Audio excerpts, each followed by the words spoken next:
Hello friends, मेरा नाम है आयुष दुबे और आज हम लोग करने वाले हैं क्लास 10 साइंस 2 का थर्मल पावर प्लांट का टॉपिक। तो मैंने इस पूरे टॉपिक को 3 पार्ट में डिवाइड किया है। पहला मेरा ये डायग्राम है, उसके बाद फ्लो चार्ट, उसके बाद क्वेश्चन आंसर्स। ठीक है, तो स्टार्ट करते हैं पहले डायग्राम के साथ। तो यहाँ पे है हमारा फ्यूल, सॉलिड फ्यूल, मतलब कोल का यूज किया जाता है। कोल को हमेशा वो लोग पाउडर फॉर्म में कर देते हैं क्योंकि उसका इफिशिएंट मतलब पूरा यूज हो सके, तो उसे पूरा जलाया जाता है बॉयलर के अंदर। किसमें जलाया जाता है? ये हमारा बॉयलर है।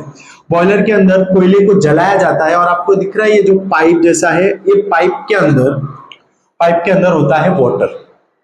अभी कोयला जब जलता है तो पाइप के अंदर के वाटर को हीट करेगा और इतना हीट करेगा, बॉईल करेगा कि वो वाटर जो है कन्वर्ट हो जाएगा स्टीम के अंदर।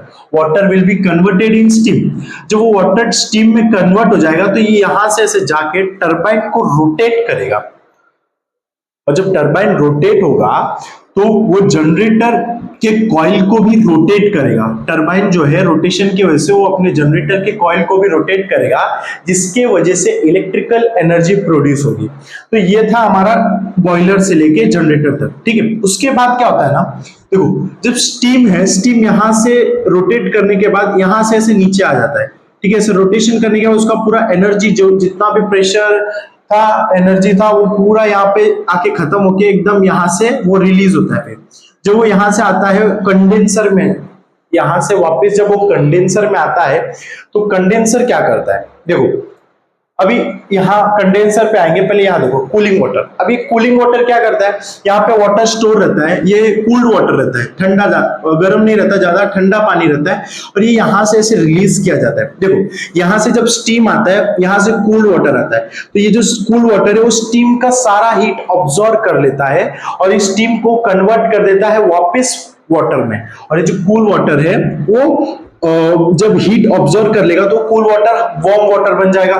फिर वो यहां से वापस कूलिंग वाटर में जाता है, फिर वापस वो वहां पे कूल होके वापस यहाँ पे आता है। मतलब ये सर्कुलेट होता रहता है। इसके वजह से जो हमारा स्टीम है वो स्टीम भी क्या हो जाता है, ठंडा हो जाता है, क्योंकि कूल वाटर ने सारा उसका हीट ऑब्जर्व कर लिया और ठंडा होकर वापस वो स्टीम कन्वर्ट हो जाता है वाटर में। ठीक है, उसके बाद क्या होता है, जो वाटर यहाँ पे कन्वर्ट हो गया, स्टीम जो कन्वर्ट हो गया वाटर में, फिर ये वाटर यहाँ पंप से वापस रिसर्कुलेट हो जाता है बॉयलर में, वापस चला जाता है बॉयलर में और उसका रीयूज होता है। तो ये है हमारा डायग्राम।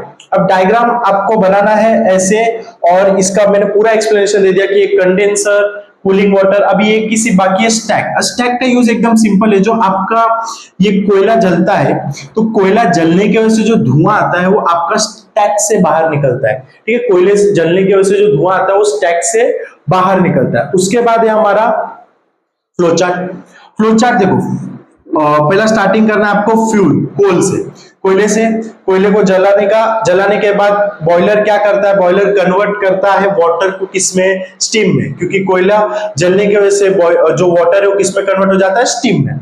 उसके बाद वो जो स्टीम है वो टरबाइन को क्या करता है, रोटेट करता है। स्टीम टरबाइन को रोटेट करता है। उसके बाद जनरेटर का कॉइल भी रोटेट होता है, जिसकी वजह से इलेक्ट्रिकल एनर्जी प्रोड्यूस होती है। ठीक है, इतना पूरा ये हमारा फ्लो चार्ट है। उसके नीचे बस एक ये वाला पार्ट है जो मैंने आपको यहाँ पे बताया, system for converting steam back to water. Steam को वापस वाटर में कन्वर्ट कर दिया जाता है इस सिस्टम से, कूलिंग वाटर और कंडेंसर की मदद से।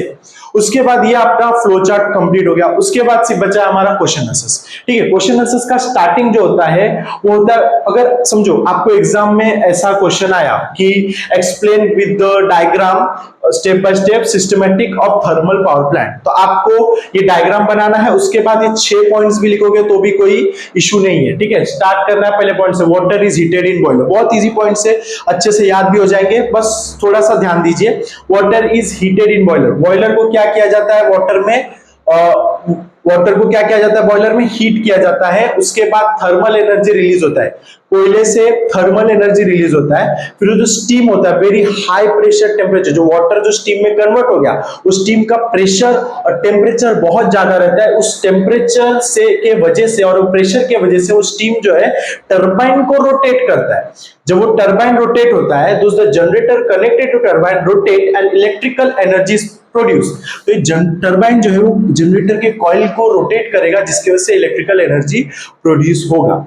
ठीक है, ये हो गया हमारा 5 पॉइंट। लास्ट पॉइंट सिर्फ आपको ये बताता है कि स्टीम जो है फिर वापस क्या करते हैं अपन, जो बचा हुआ स्टीम है, स्टीम का जो एकदम प्रेशर एकदम खत्म हो गया, वो वापस कन्वर्ट किया जाता है वाटर में बाय दिस प्रोसेस, कंडेंसर और कूलिंग वाटर के मदद से, और उसको रिसर्कुलेट किया जाता है यहां से बॉयलर के पास। ठीक है, आई होप सो आपको ये टॉपिक थोड़ा अच्छे से समझा होगा। अगर आपको ये वीडियो अच्छा लगे तो लाइक कर दीजिएगा और मिलते हैं नेक्स्ट वीडियो में। Thank you.